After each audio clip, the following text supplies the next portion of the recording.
Olá, estamos de volta com o podcast O Dedo da Questão, onde a gente está tratando essa série de episódios sobre o mergulho na alma, uma conversa com o psicanalista Hang Lee.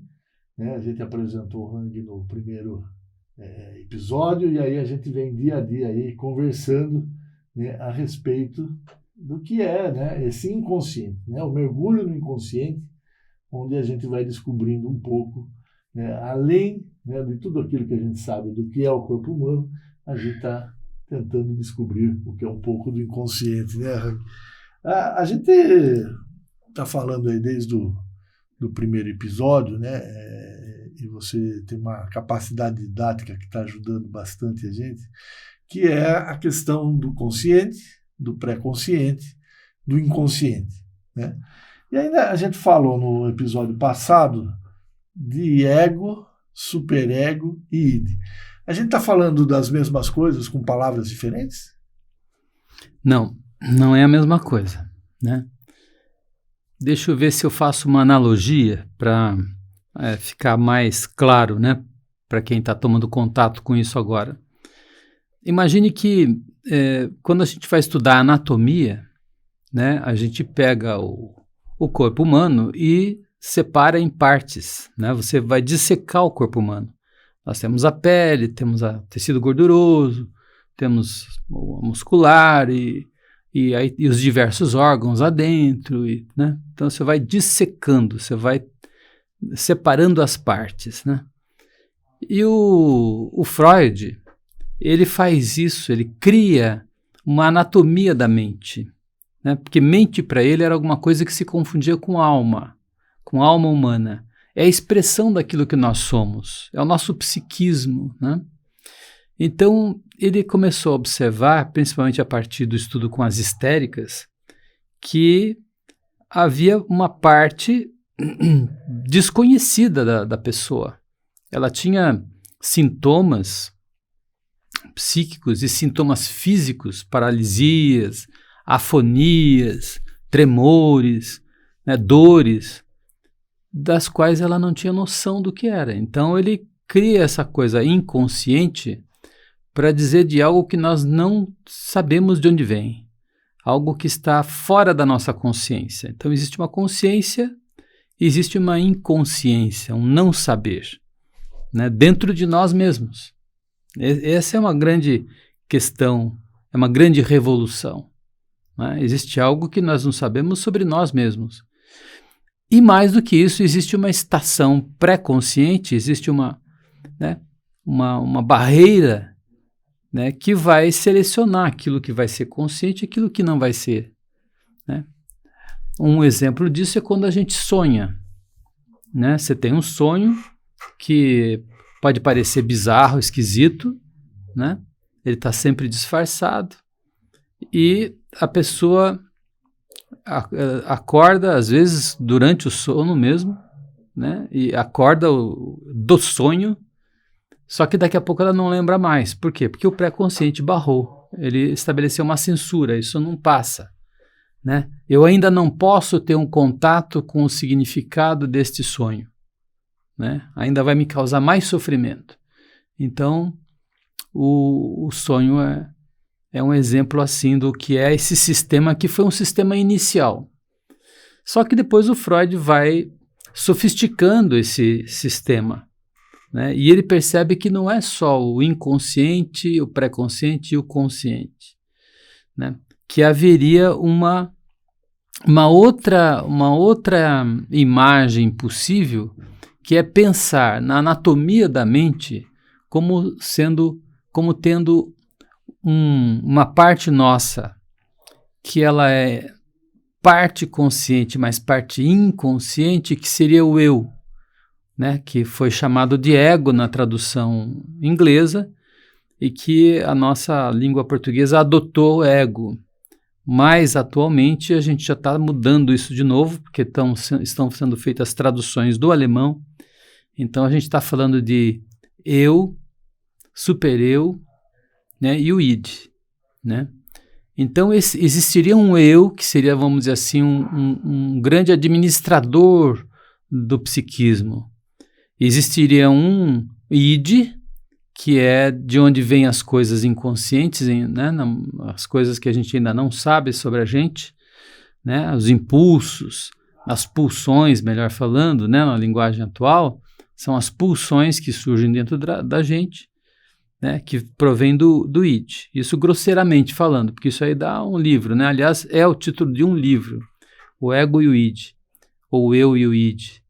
E existe um supra-eu, ou um super-eu, ou um super-ego, que é vamos dizer assim, um limitador, que coloca as questões morais, o que eu acho certo, o que eu acho errado, a questão ética, né? Então, o eu passa a ser uma espécie de um coordenador, ele vai ficar entre o desejo do id, né, as pulsões do id e as recriminações do superego, do supereu, né? O eu é que vai administrar isso. Então se tornou mais complexo, né? Porque o próprio eu tem uma parte inconsciente e uma parte consciente, né? Agora, isto é, vamos dizer assim, um esquema para a gente entender como é que funciona, né? Porque, como é que a gente funciona? Porque, por exemplo, um conflito entre o eu e o id, né? Se você tem esse conflito, você tem uma questão neurótica, né? Eu tenho desejo de... alguma coisa brota dentro de mim, eu tenho um desejo de, por exemplo, tocar aquela mulher ou beijar aquela mulher.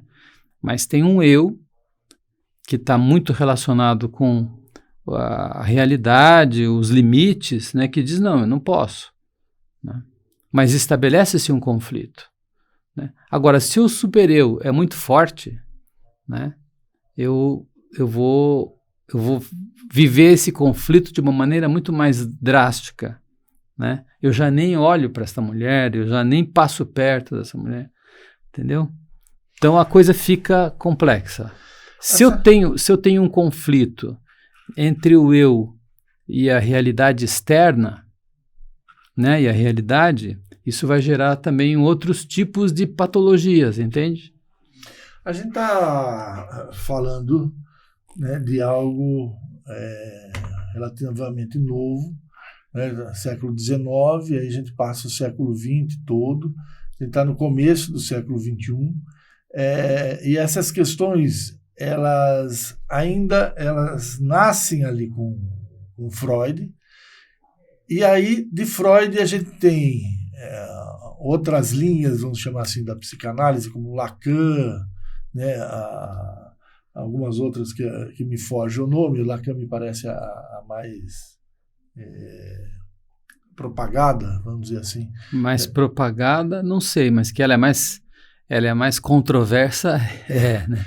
Então, eu queria que você localizasse um pouco nisso. Então, a gente está falando de um ser humano que chega até o século XIX, né? Então, a gente passa 1.900 anos ali, 1.800 anos, para ser exato, sem ter nada dessa noção. Aí a gente passa a ter essa noção de que, olha, nós não somos só esse ser individual, esse ser social, né, esse ser com essas necessidades de atender o corpo, mas, olha, todo esse fenômeno que o corpo está refletindo, a questão da histeria, que você já explicou bem aqui, ela dá essa chance para o Freud de ter esse insight, né, vamos dizer assim, desse insight desenvolver toda a sua ciência, e essa entra nisso que foi a deixa da sua última fala, nessa complexidade, né? A gente está nesse complexo todo. Mas, né, eu gostaria que você abordasse o seguinte: como que a gente viveu até Freud descobrir isso? E como que 99% da população no século XXI ainda vive, já que ignora isso que a gente está falando por completo? Ou eu estou enganado, mais gente conhece. Eu tenho a sensação que é o mínimo da população que se dá conta, mesmo aqueles que vão para a universidade, independentemente, principalmente se não for da área médica, né? Esses, então, não tem nem noção do que a gente está falando aqui. Ou estou enganado? Então, depende muito do meio cultural, né, que você vive. Se você for à França agora, né, você vai ver que grande parte da população sabe o que é uma análise, busca análise, né? Lá na França, não teve só o Lacan. A psicanálise se desenvolveu na França com Lacan, mas teve vários outros, Laplanche, Pontaly, André Green. Eu tenho milhares de analistas excelentes na França. Eles não negaram Freud, né? Eles são uma sequência de Freud. Ou há uma disputa nisso? Veja, eles desenvolveram Freud. É igual você falar do Isaac Newton. Né? Tem alguém que pode ser contra o Newton dentro da física? Não tem jeito, né? Porque ele descobriu uma questão universal, né? Então, os franceses desenvolveram uma psicanálise que, mesmo na França, tem os lacanianos e os não lacanianos, os pós-lacanianos, né? E na Inglaterra teve um grande desenvolvimento com Melanie Klein, Wilfred Bion, com Donald Winnicott, né? E, por exemplo, Thomas Ogden, que era um americano, foi fazer formação em Londres, depois voltou para os Estados Unidos, Donald Meltzer, vários outros autores que foram sofisticando cada vez mais o pensamento freudiano, né? Houve uma grande sofisticação.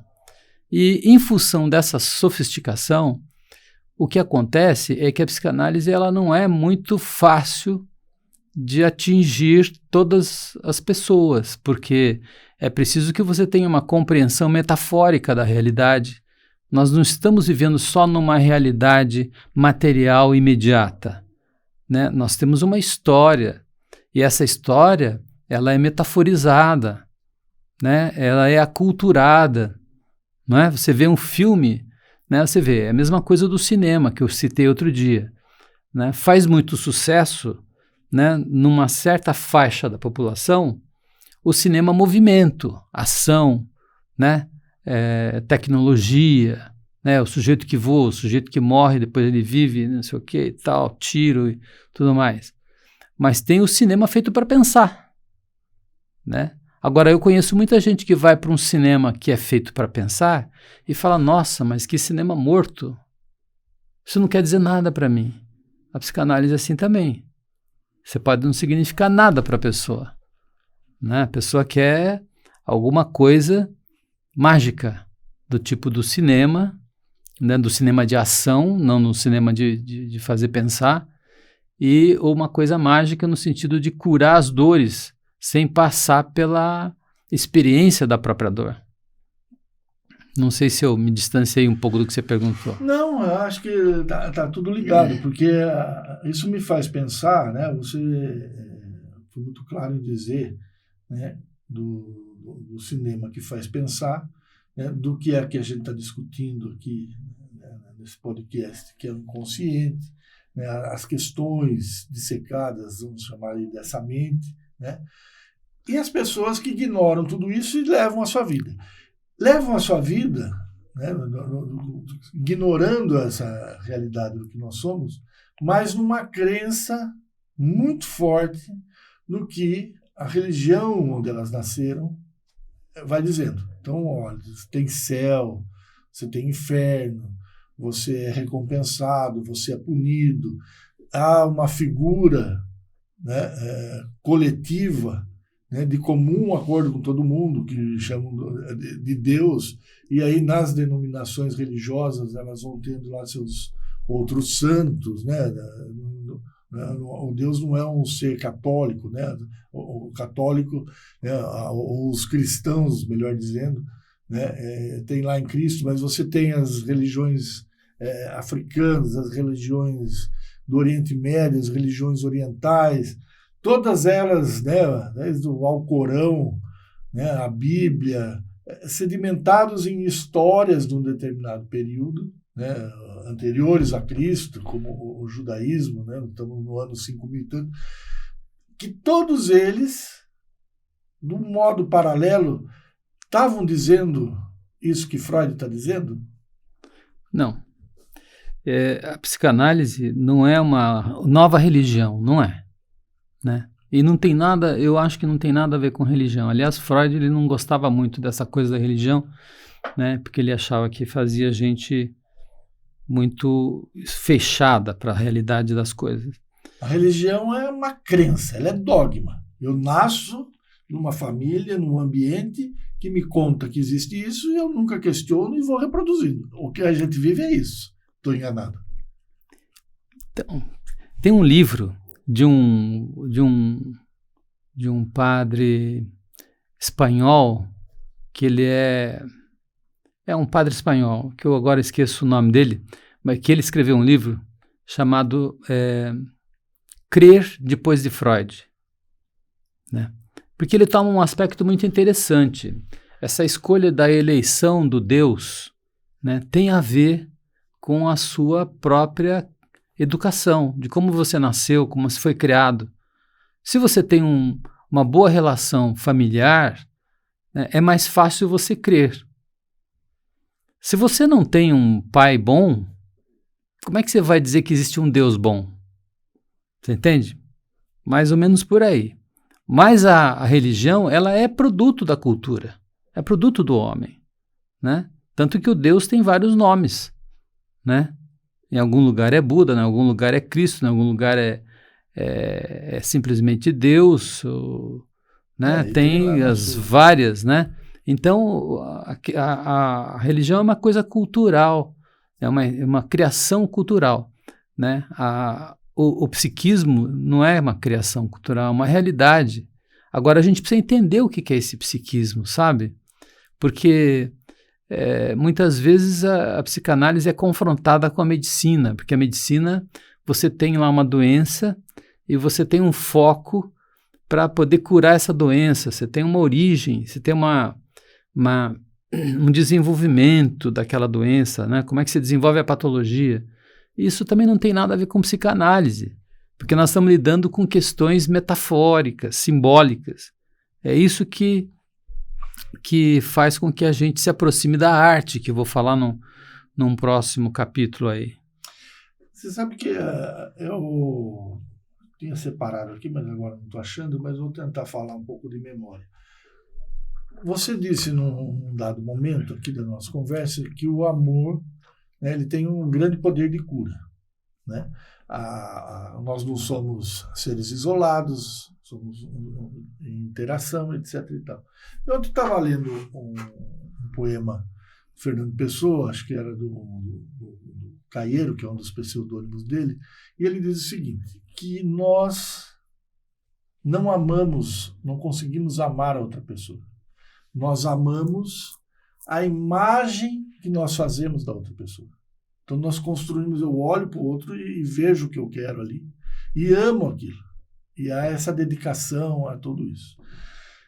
Me ocorre de lembrar desse poema do Fernando Pessoa pelo que você contou hoje nessa construção, dessa dissecação, né, do inconsciente, do pré-consciente, do consciente, inconsciente, da questão do eu, do super-eu, né, do id. A gente está dentro dessa constituição, né? Você fala, olha, o eu, quem é esse eu, né? Que está fazendo esse gerenciamento entre esse super-eu, que é essa questão moral, tal, e esse id, que é essa questão, vamos dizer, da nossa origem pulsante. Quem é esse eu que eu amo? Esse eu que eu amo, então esse eu também é amado, porque existe dentro dessa sofisticação toda, um grande capítulo que a gente vai poder talvez abordar também é a questão do narcisismo, né? Que é o amor a si mesmo, né? Que tem uma parte positiva, né? Que faz com que eu me desenvolva como pessoa, mas tem uma parte negativa se eu ficar só no narcisismo, porque eu tenho que administrar esse narcisismo a ponto de poder me dirigir ao socialismo, quer dizer, à sociedade, ao outro, seja esse outro uma companheira, seja esse outro um amigo, seja esse outro um patrão, um irmão, né? Um filho, né? E quando eu falo que o amor cura, eu estou falando de uma coisa que tem que ser melhor explicada, porque senão dá uma impressão assim simplista, né, de que você se apaixona e você se cura das coisas. Não é bem assim. É que quando eu digo de amar o outro, eu digo de aceitar a alteridade, né? Esse amor que você falou da poesia do Fernando Pessoa, de fato, uma parte do nosso amor, ele é idealizado. Eu idealizo o outro, né, o objeto amoroso, eu idealizo, então eu amo aquilo que eu não vejo em mim, mas vejo nela ou nele, né? Mas isso é uma parte, porque se eu ficar só nessa idealização, isso logo vai acabar. No primeiro não que eu receber, eu já rompo essa relação, porque não era aquilo que eu queria, né? Então, o amar, na verdade, ela significa ter consideração pelo outro. E quando eu digo o outro, eu digo um ser diferente de mim. O que, se você me permite, né, me ocorre a seguinte analogia quando você coloca essas questões.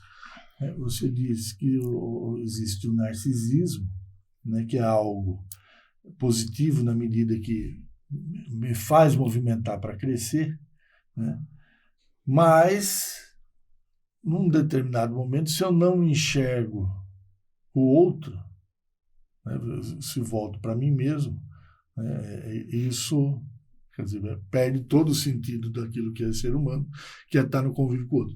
A sociedade, ela está assim, né? Ou pelo menos as disputas políticas que a gente vê não só no Brasil, mas no mundo, o que se prega é isso: olha, ou eu quero ser liberal, né, ou você vai ser social, né? Aí você tem essa dicotomia sendo exacerbada, né, levando, em alguns casos, aos extremos. As pessoas, elas não têm estão deixando de ter empatia pelo outro, estão achando que a responsabilidade do outro crescer ou não é só dela e não desse conjunto. É um exagero falar isso? Então, eu estou falando aqui de como é que se desenvolve, né, emocionalmente o ser humano. Você está ampliando isso para uma sociedade. De fato, a sociedade ela adoeceu muito, né? Se você for ver a sociedade da Grécia Antiga, ela era muito mais evoluída do que o homem de hoje. Porque o homem de hoje, ele acha que ele é possuidor de um celular, de uma tecnologia, então ele é evoluído, né? Fica uma questão aí. Porque, veja, a relação, como é que a gente se desenvolve no mundo? A gente se desenvolve, a gente cresce, desde pequenininho, na intersubjetividade. É a minha subjetividade enquanto um bebezinho com a subjetividade da minha mãe. E é uma intersubjetividade extrema, porque não tem linguagem ainda, né? E ali eu vou me desenvolvendo. Aí, de repente, eu cresço, tenho 18 anos, já sou adulto completo? Não. Eu tenho muito para crescer ainda. E ainda na intersubjetividade, né? Naquilo que ocorre entre eu e o outro. Por isso que eu disse que o amor cura. Cura se eu for capaz de interagir com o outro, considerá-lo diferente de mim, aceitá-lo diferente de mim e amá-lo diferente de mim, né? Então isso é um troço muito complicado, né? Na sociedade que você está referindo aí, não se aceita o outro. O outro tem que ser igual a mim, ele tem que pensar igual a mim, né? Nós estamos vendo aí, né, essa dicotomia, né, lulopetismo contra bolsonarismo, né? Ou você pensa como eu vou lá e mato você, ou sei lá o quê, né? O que a gente vê nos times de futebol, mesma coisa, né? Imagine você matar uma pessoa porque torce para um outro time. Então isso é não aceitação radical do outro, né? Por isso que eu digo que a sociedade está doente. O Hang, você falou do ego, né, como sendo o eu da pessoa. Me ocorre aqui o seguinte: minha pergunta tão filosófica, psicanalística da história. Quem sou eu, né? Eu sou o que eu penso que eu sou, junto com o que eu penso, que o outro pensa que eu sou, e é aquilo que de fato eu sou. Essas três coisas que formam esse eu, o que é esse eu? Esse eu é tudo isso e e tem uma parte muito desconhecida também, né? O francês que você gosta de falar, não é do Lacan isso, mas os franceses usam a palavra estrangeiro, né? Eu tenho um estrangeiro dentro de mim, né? E tem um outro francês que não é psicanalista, que é um filósofo, Edgar Morin, escreve Morin, mas é Morin. Ele diz que o homem ele tem o dever ético do autoconhecimento, né? E o autoconhecimento ele passa por uma visão psicanalítica também, né? O Morin conhecia a psicanálise, conhece, né? Porque ele deve estar com 100 e tantos anos, mas é vivo. Então, temos uma parte nossa desconhecida, né? Eu vejo muita gente batendo mão no peito dizendo, não, eu me conheço, né? E tem gente que diz, olha, eu te conheço, que é pior ainda, né? Clarice Lispector já questionava tudo isso, ela nunca foi psicanalista, né? Mas ela falava sobre essa questão do eu me conheço, eu não me conheço, eu não vos conheço, né? E com isso, mas quando a psicanálise propõe isso, você não se conhece, né? Ela coloca você na margem da desordem, da confusão, né? Como eu não me conheço, né? A pessoa simplista vai dizer, como eu não me conheço? Né? Hoje a gente está gravando aqui o nosso 5º episódio e é o aniversário de 110 anos de nascimento de Nelson Rodrigues. Nelson Rodrigues, né, um escritor brasileiro, ele diz o seguinte: a maioria das pessoas imagina que o importante num diálogo é a palavra. Ele diz, engano. E repito, o importante é a pausa. É na pausa que duas pessoas se entendem e entram em comunhão. Essa fala do Nelson Rodrigues, né, que talvez tenha sido o brasileiro do século XX que mais captou a alma do que é ser brasileiro, né? O Nelson Rodrigues, nessa fala, né, ele nega um pouco o que é a psicanálise, já que a psicanálise ela se constrói através da palavra?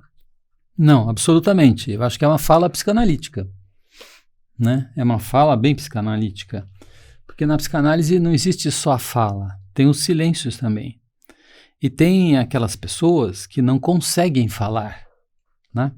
Eu me lembro da dona Judith Andreucci, uma grande analista em São Paulo, que ela analisou uma adolescente durante 8 meses, os primeiros 8 meses, essa moça não falava nada. E ela nem se deitava no divã, ela sentava numa mesinha que ela tinha lá, ela sentava em cima da mesinha e ficava mascando chiclete. E não falava absolutamente nada. Esse é um outro grande capítulo que eu quero tratar com você, porque não é só da fala que vive a psicanálise. Existe uma comunicação inconsciente, que é uma grande sofisticação, né? E essa comunicação inconsciente permite que você conheça o outro, né? O analista bem treinado conheça o outro sem que ele fale nada. E era muito interessante, a gente ria, porque a dona Judith tinha encontros bimensais com a família, e a família ficava surpresa da melhora do comportamento da menina, da calma que a menina ia adquirindo ao longo do tempo, e ela não falava absolutamente nada. Não quer dizer que a analista não falasse, porque a analista, captando coisas desta menina, ela ia conversando com a menina, né? Mas a pausa é importante. Aliás, só colocando uma questão, essa é uma das críticas que a gente tem com relação à terapia online, essa teleconsulta, né? Porque na teleconsulta é mais difícil haver as pausas. Você está ali cara a cara com, né? E acho que as pessoas sabem que um dos instrumentos da psicanálise é o divã, onde você pode se recostar, deitar, deixar o seu pensamento fluir, trazer os sonhos e, às vezes, muitas vezes, não falar, né? Esse aspecto, né, que você conta da psicanalista Judith, como é que vocês, psicanalistas, sabem disso? Ela relatou num livro? Ela conta isso em palestra? Como é que vocês têm acesso a essa terapia particular que você deu o exemplo? Veja só, em 1946, portanto não foi ontem, né? 1946, uma psicanalista austríaca radicada na Inglaterra, chamada Melanie Klein, ela descreve o mecanismo próprio das psicoses, mas ela descreve um mecanismo chamado identificação projetiva, né? E depois de 1946, os próximos 20 anos, né, os kleinianos só se dedicaram a estudar essa coisa chamada identificação projetiva, né? E depois desses 20 anos, teve um casal na Argentina e Uruguai chamado Baranger, Ville e Madeleine Baranger, eles eram franceses, que ampliaram essa questão da identificação projetiva para uma coisa chamada campo analítico, né? O campo psicanalítico é um campo que está imantado por projeções e identificações projetivas. Eu aqui estou projetando coisas em você, você está projetando coisas em mim, sem que a gente saiba, né, demonstrar isso. Mas existem essas coisas, né? Eu vou me aprofundar disso nos próximos capítulos, porque as pessoas acham que a gente só fala lá e análise é uma coisa de sentar um com o outro e ficar batendo papo. Não é isso, né? Mas tinha uma analista chamada Irma Pick. Ela dizia o seguinte: há pessoas que quando você se aproxima, você se sente a pessoa mais inteligente do mundo. E há outras que você se aproxima e dá a impressão que a sua anágua está aparecendo, né? Para quem não sabe o que é a anágua, é uma vestimenta bem antiga que as mulheres usavam sob a saia. E que hoje não existe mais. Não existe mais. Mas aparecer a anágua era um desconforto total para a mulher, né? Então, ela dizia isso. E é verdade, tem pessoas que você se aproxima, você se sente mal. Você se sente criticado, você se sente, às vezes, até violentado pela simples presença do outro, né? E há outras pessoas que você se sente muito à vontade, se você se sente bonito, se sente aceito, compreendido. Então, essas sensações, elas começaram a ser valorizadas. E isso foi muito importante porque trouxe a possibilidade de analisarmos psicóticos. Porque o psicótico, ele diz uma coisa, mas ele vive outra. Ele sente outra. E o analista é depositário dessas coisas, né? Você pode querer ser simpático comigo, né? Mas de repente eu estou me sentindo muito mal aqui. Eu estou ficando irritado com você. Então tem alguma coisa acontecendo, né? Entende? Agora, é preciso que esse analista, ele também seja um sujeito muito bem analisado e continuamente analisado, para ele poder ter essa discriminação. Até que ponto eu estou captando uma coisa que o meu paciente está me transmitindo, ou até que ponto eu estou projetando coisas nesse meu paciente, não é? Então, por isso que o analista, ele obrigatoriamente tem que estar numa análise constante. Tá bom. Hang, já estamos aqui há 40 minutos quase falando, né? Passamos da nossa meia hora aqui. Tá. Queria agradecer mais uma vez, né, a sua gentileza de estar batendo esse papo aqui com a gente, né? Eu acho que a gente está no episódio 5, né? A gente tem 2 já que estão no ar, estão disponíveis, né? Estamos editando os outros para no YouTube, né? No YouTube.